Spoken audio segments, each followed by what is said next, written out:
There comes a point or several points in our lives where we make these foundational, fundamental decisions that map out and shape who we become moving forward. And recently in my life, I have been presented with a crossroads, a fork in the road where I can either choose left or right. And I've been presented with the opportunity to decide who I'm going to be.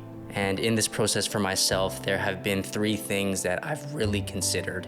And I hope that if you're in a similar point in your life where you have to make the really important decisions, that these 3 things can help you as well. The first point that I've had to consider is, once you realize something, you can't unrealize it. Usually these crossroads in our lives come from a point of realization, whether that's a message from your inner voice or a calling from God or the universe. We have a sudden understanding or knowing that we couldn't see before. Whether you're at your desk one day and you realize that you hate your job, or you're in a conversation with your partner and you realize you're repeating the same patterns over and over again. And if you're really honest with yourself, things aren't working out. And you can either take this as an opportunity to take stock and listen to that voice, or you can continue on your path and pretend like you never had that realization in the first place. But to continue on our path without really recognizing or honoring the new truth or realization that we've come to, it degrades our relationship with ourselves. Every single relationship is based on honesty and trust. And to live your life in the exact same way after having this realization, you're lying to yourself. And if you're lying to yourself, you can't trust yourself. And eventually your relationship with yourself will begin to suffer. And if you do this on a long enough timeline, your inner voice will eventually just stop speaking to you. And maybe you'll even begin to feel lost in life altogether. And if you become complacent in this state, life begins to make decisions for you, rather than you being the conscious decider of your life. And if you're not the one making the decisions in your life, if you're not the one calling the shots, if you're not the one steering the boat, then who is? And that leads me to the second thing that I've considered during this process of making this decision in my life. And that has been to question whether your decisions are guided by love or by fear. And don't get me wrong, fear has been an incredibly important emotion throughout human evolution. Obviously, it is incredibly productive to be afraid of a lion coming to eat you. It's normal to be guided by fear. It's a survival mechanism that has served us throughout our evolution. But most of the things that we're afraid of aren't really immediate threats. Most of our fears are blown up in our minds, and our natural biological response is to act as though this is an immediate threat to our physical safety. So if you're in that loop, it's a normal thing. It's what we've been evolved to do. But normal isn't extraordinary.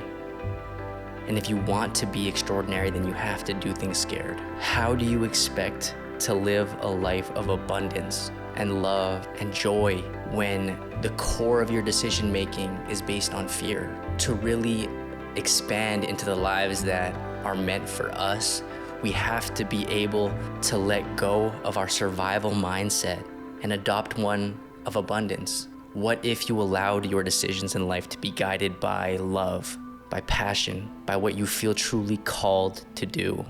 And if I'm honest with myself, I've come to a realization in my life, and I've stayed on the path because I've been afraid. I've allowed fear to guide my decisions, and I've decided that I'm no longer going to do that. I've decided that I'm going to live my life based on love, based on trust, based on abundance. Which brings me to my third and final thing that I've considered in this process for myself, which is we're all going to die. And this might seem dark to a lot of people, but really for me, it is a fundamental truth that we all need to accept and actually consider when we make the most important decisions of our lives. The only guarantee in life is that it eventually ends. We come to this planet as souls in these bodies for a limited time, and we never get to come back. At least not with the same genetic makeup. You know, there has never been anyone like you on this earth, and there never will be anyone like you ever again. So knowing that, how are you going to spend your life? Are you going to spend it paralyzed by fear, playing small, making the safe and logical choices based on arbitrary opinions of other people or guidelines that society has set out for us? You only have one shot at life, so what are you going to do with it? I feel like us as humans can get so caught up trying to craft these perfect lives. God forbid you make a mistake or take risks or follow your heart, right? Because what if you're judged? What if you fail? At the end of the day, I believe all of our fears can be traced back to death. If I lose my job, I'll have no money and I can't pay my rent and I won't have food and I'll die. If I go against the grain, then I might lose all my friendships and relationships and I'll be all alone. But spoiler alert, all of those things are guaranteed anyway. You will die. You'll have to say goodbye to everything and everyone in this world. Even if you marry your soulmate, you'll eventually have to say goodbye to them either on your deathbed or on their deathbed. At the end of the day, you'll have to say goodbye to everything that you hold dear, to everything you've accomplished, to everything that you have. And the truth is, you can't preserve any of it anyway. We're all here on this finite experience that is meant to end.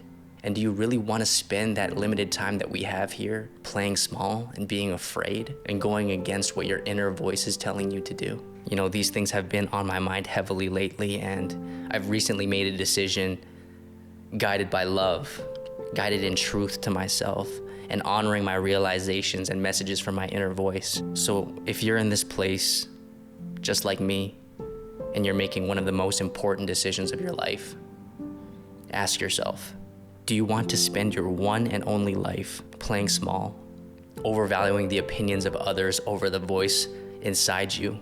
Or do you want to take what little time we have on this amazing, beautiful planet, in this incredible experience of being human, in alignment with your intuition, with your deepest desires, with your inner calling, and in alignment with love? And if you're listening to this, I really hope you choose the latter, but ultimately, it's up to you.